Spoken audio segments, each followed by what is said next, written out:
Cervical कॅन्सराचेर कायमस्वरूपी उपाय काडपाचेर आनी तो जावचो न्हय म्हणून गोंयांतल्या लोकांक मुफ्त लस उपलब्ध करपाचेर विचार चालू आसा।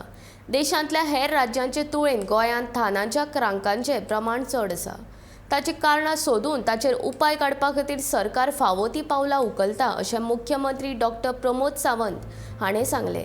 भाजप मेडिकल सेलाचे वतीन युवराज सिंग फाउंडेशन आनी सांखळी भाजपाच्या जोड पालवान कुडण्या घडोवन हाडिल्ल्या मुफ्त भलायकी तपासणी शिबिराच्या उक्तावणा वेळार ते उलयताले।